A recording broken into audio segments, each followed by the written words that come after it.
Our final speaker, Wade Davis, needs very little introduction. In fact, he has spoken in Whistler before. Wade Davis is an anthropologist and a National Geographic explorer in residence, sort of like an Indiana Jones. Wade comes from BC, but he currently lives in Washington, D.C., and today Wade is going to speak to us about travel and how that is a way of exploring and embracing different cultures. Wade Davis.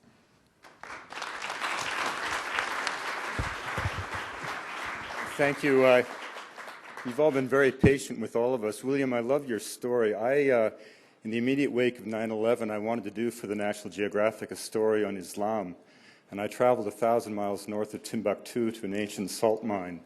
And as we went north, we met a caravan coming south, and the thunderstorm that broke open the sky when we were at the mine also rained upon this caravan of salt. And if the salt gets wet, it crumbles and is useless. And so the distance between Timbuktu and the mine of Taudeni is so extreme that there's no margin for error. And so the men of this caravan, 7 men, 25 camels, the entire wealth of their families, had to stop in the desert to allow the salt to dry out.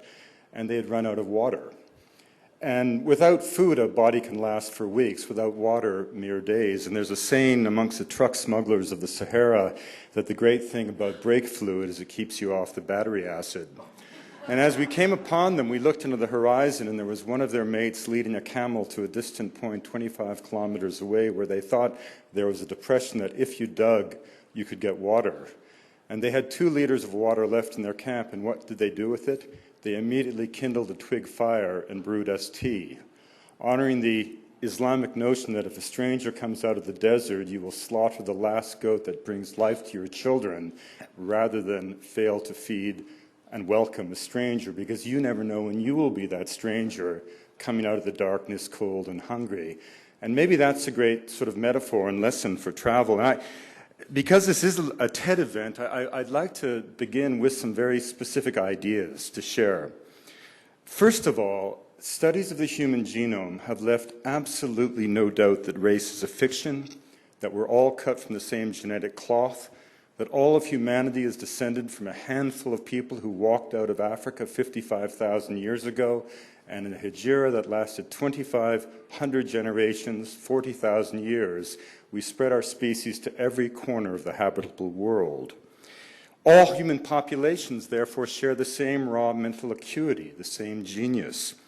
And whether that genius is expressed through technological wizardry, which has been our great achievement, or by contrast in unraveling the complex threads of memory inherent in a myth, is simply a matter of choice and cultural orientation.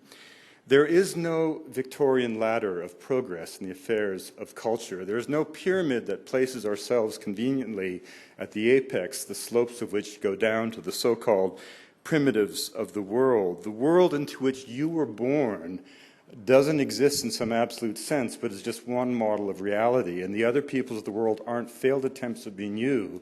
They're unique answers to a fundamental question. What does it mean to be human and alive? And when asked that question, the myriad of cultures of the world respond with 7,000 different voices. And those voices collectively become our human repertoire for dealing with the challenges that will confront us as a species in the ensuing millennia. Sustainability and tourism. When we think of sustainability and tourism, we generally think in terms of how tourism can allow a community, a place, a valley, a country to be somehow sustainable. I'd really like to suggest that what tourism or travel really allows us to do is to go to places where sustainability already exists and has existed not for decades or centuries, but for all time. And I'd like to begin by reflecting on the importance of a community like Whistler, even with its own aspirations to be sustainable. We always have to bear in mind, as has been said several times, that a community like this, by definition, is dependent on the wealth that comes to it. And we have to be cognizant of the economic processes that generate that wealth that allows people to have the discretionary income to enjoy life in Whistler. And so we always have to be cognizant of what is going on in our hinterland. And British Columbia, many of people today have celebrated, but there's a part of British Columbia that few Canadians know, and that's the Northwest Quadrant, an area of land the size of Oregon, anchored by some of the great rivers of home. And there is actually a place in the rugged mountains of northern British Columbia, in the homeland of the Tahltan people, where 3 of Canada's most important salmon rivers are born. These, of course, are the Stikine, the Skeena, and the Nass. And it's extraordinary. In a long afternoon, perhaps 2 days, it's possible to walk around the very headwaters of 3 rivers that gave birth to the Gitxsan and the Wet'suwet'en, the Haida, in effect, certainly the Tlingit, the Tahltan, and, of course, the Nisga'a. And the only other place in the world where I know where such a kind of miracle of geography occurs is in Tibet on the slopes of Mount Kailash, where the Brahmaputra, the Indus, and the Ganga are born. And that is an area considered so sacrosanct to 2 billion Jains, Hindus, and Buddhists who live downstream that not only are you not allowed to climb Kailash, you can't set foot on the mountain. And the idea of imposing industrial infrastructure would be considered so anathema that it would doom your lineage for all time. In Canada, of course, we treat the land very differently. In the sacred headwaters, as this region is known to all the First Nations, Royal Dutch Shell has proposed to extract coal bed methane gas, a system of literally hundreds of wells spread across the entire matrix of the headwaters. 2 other companies are preparing to extract anthracite coal, tearing in to the very mountains itself. And on the flanks of Tawdigan Mountain, home to the largest population of stone sheep in the world, Imperial Metals is about to begin the construction of an open-pit copper and gold mine that will blast 30,000 tons of rock out of the ground every day, draining directly into the headwaters of the Iskut River. Now, environmental concerns aside, let's think for a moment what this tells us about ourselves as a people. We accept it as normal that individuals who have never been to the land, who have no spirit of place, who have never felt the pain of a long winter or the promise of a bright spring, may get online back in Toronto or some other metropolitan center, secure the subsurface rights to these lands that they know nothing of, companies often with no more history than my own dog, and as long as they can secure the promise of a flow of revenue to the government through royalties or taxation, they secure the right to transform that land forever. Now, what's interesting is that there's not a single metric in the calculus that rationalizes the industrialization of the wild that takes into account the value of the land as it exists or the cost to the community inherent in its own destruction. We take that as a given because it's the way that we rationalize the industrialization of the world in an extractive-driven, resource-extractive economy. But I have to tell you that in my experiences traveling around the world, that is in fact highly anomalous human behavior. And where in fact did it come from? Well, in our tradition, since the Enlightenment, since Descartes famously celebrated mind and mechanism, a single phrase which devitalized the entire world, when science, as Saul Bellow said, made a house cleaning of belief, the triumph of secular materialism became the conceit of modernity. And the idea that land could have anima, that the flight of a hawk could have meaning, was absolutely dismissed as ridiculous. It was ridiculed. And the reduction of the world to a mechanism with nature but an obstacle to be overcome and to be exploited became, in a sense, the cultural determinant that said who we are. I was raised in the forests of British Columbia to believe those forests existed to be cut. That made me fundamentally different than my friends amongst the First Nations who thought those forests were the abode of Hukuk and the crooked beak of heaven and the cannibal spirits that dwell at the north end of the world, spirits that would have to be embraced during the Hamatsa initiation, such that the wisdom of the wild would come back to the community in the potlatch. Now, the interesting question is not whether those forests were board feed and cellulose or the domain of spirits, but how the metaphor of the belief system itself changed the ecological footprint of the people. The idea that the earth is alive, vibrant, responsive to the human spirit, and that human beings have a reciprocal obligation to the earth is in fact the foundation of this notion of sustainability, and it's an idea that is common in the human experience. It is the opposite, the world that reduces existence to a metric that is the anomalous force in human affairs. And if we move into the Andes, for example, a place where people literally believe the earth is alive, and not in some kind of spirit of hippie ethnography. It's because they literally see the mountains gather the clouds that condense into the rain that brings fertility to the soil. They feel the power of the earth moving. They see the consequences of a hailstorm or an extreme frost that can wipe out the investment of a year in a few minutes. And so the entire notion in the Andes is that human beings have a reciprocal relationship to the earth itself that has real consequences. I've spent many years living in the community of Chinchero outside of Cusco, and once each year a rather remarkable event occurs.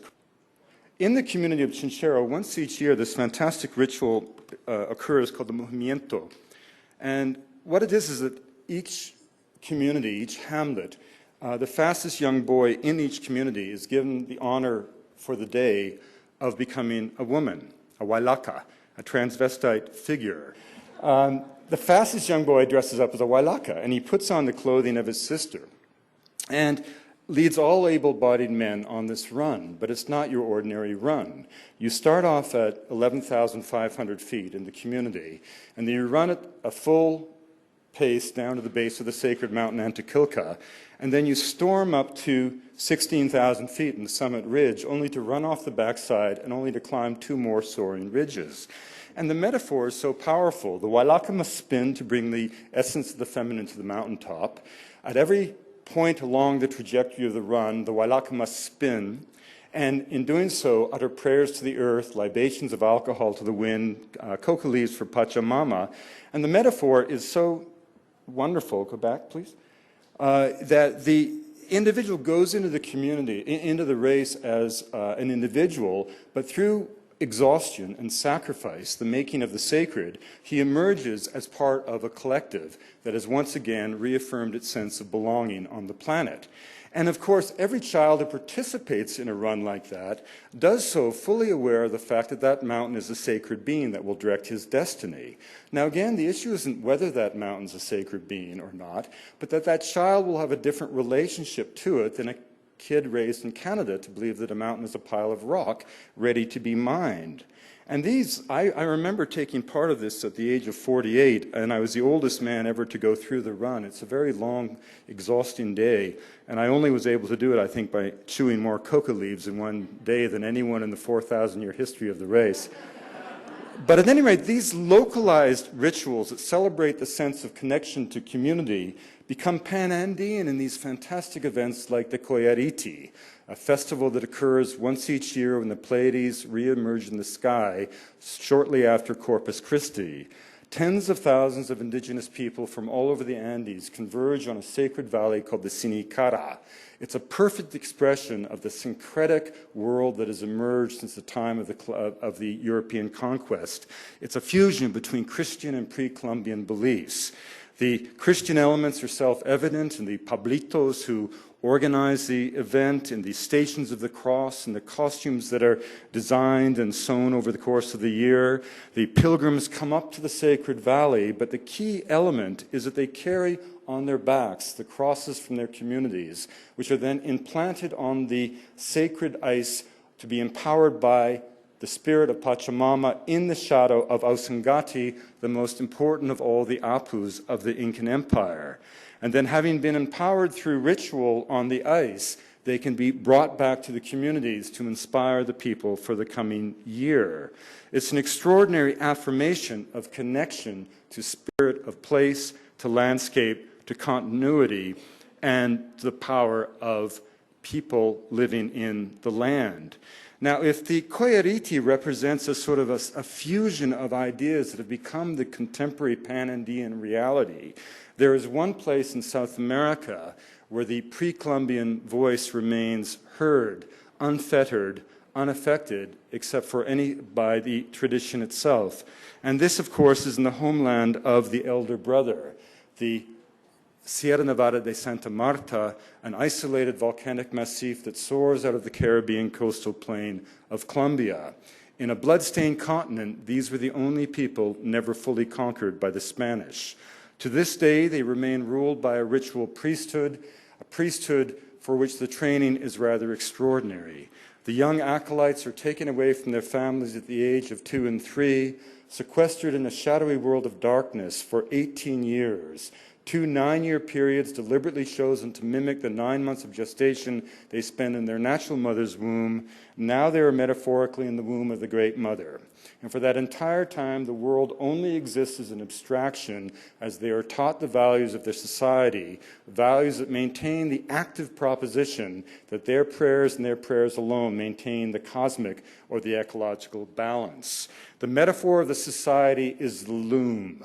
They say, upon this loom I weave my life. They refer to their movements up and down the ecological gradients of their homeland as threads, such that over the course of a lifetime, each human being weaves a fabric over the back of Saranqua, the Great Mother.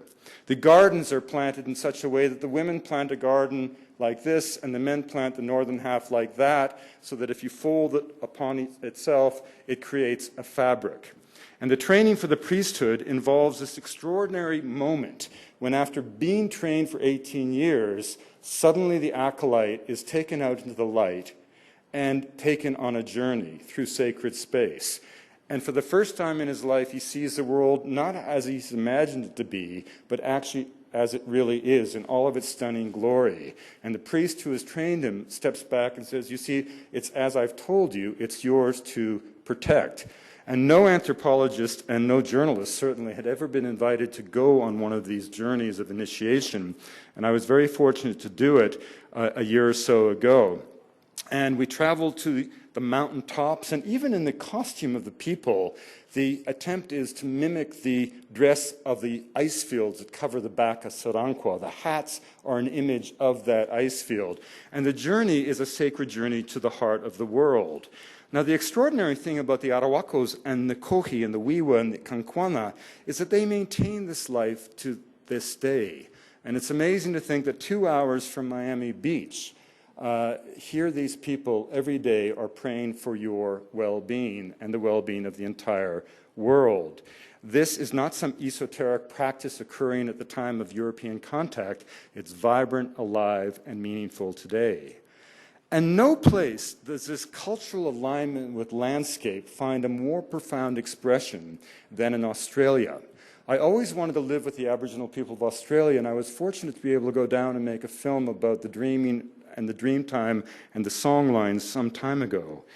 Australian Aboriginal culture is absolutely extraordinary because we know from studies of the Y chromosome that the Aboriginal people of Australia slipped out of Africa very, very early and with incredible speed reached across the belly of Asia and somehow traversed the open waters south of New Guinea to reach the most parsimonious landscape, the most parsimonious continent on the earth. And when they reached there, they went walking.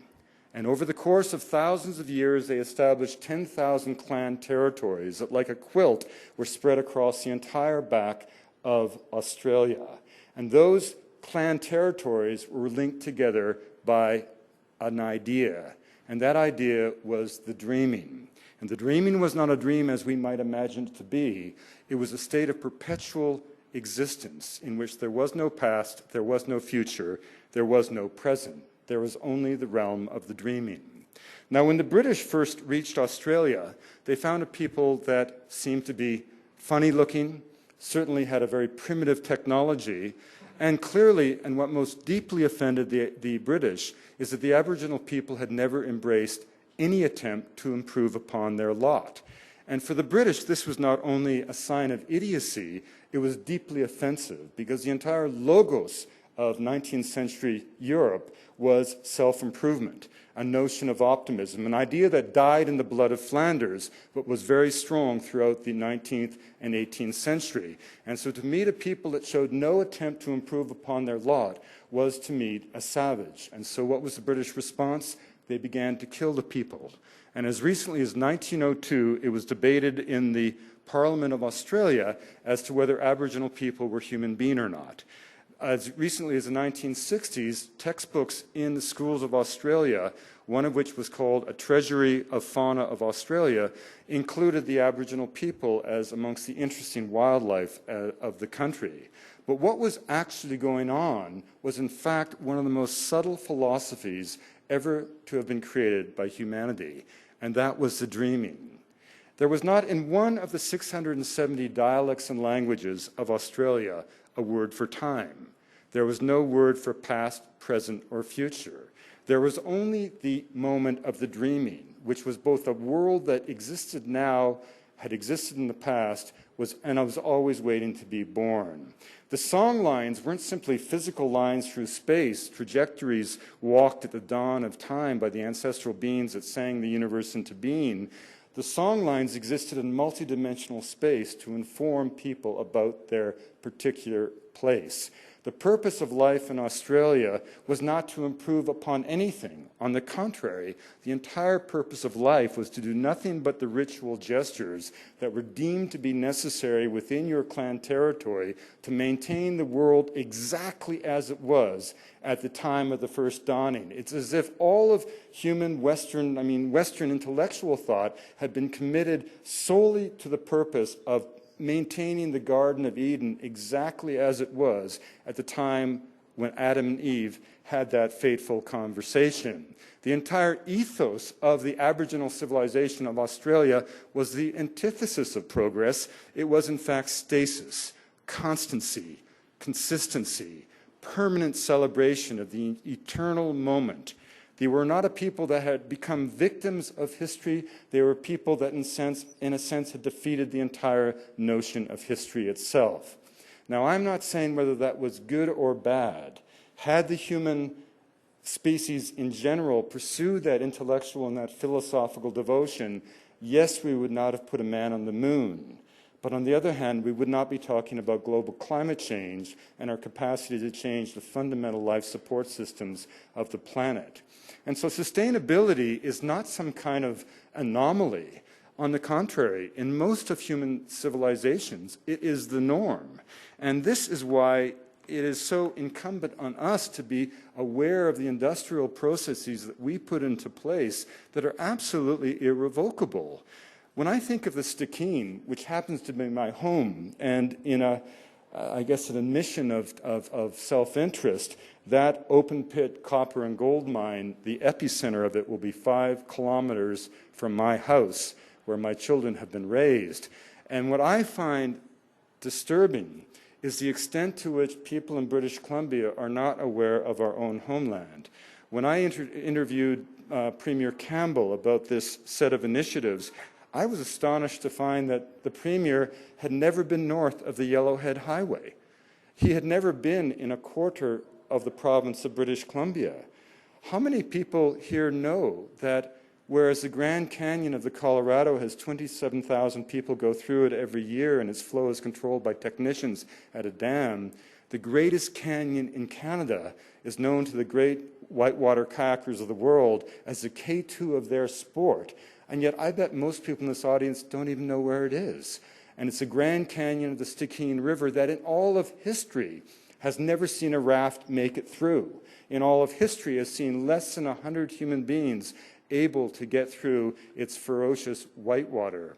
When I think of the fact that these lands are about to be destroyed before most British Columbians are even aware of their existence, it reminds me of Ed Abbey's lament over the drowning of the Glen Canyon, the river that nobody knew.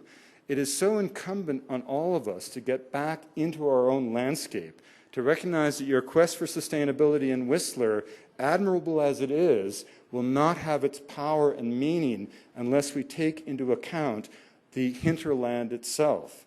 And so we should find out who is running these companies, find out who has a ski pass at Whistler, spread your karma of sustainability into their lives, and get them to stop these developments in what all the First Nations call the sacred headwaters. That way, these won't just be the sacred headwaters for those of us who live there. They'll become the sacred headwaters of all Canadians and of all people. And that ultimately is the message of the Elder Brothers.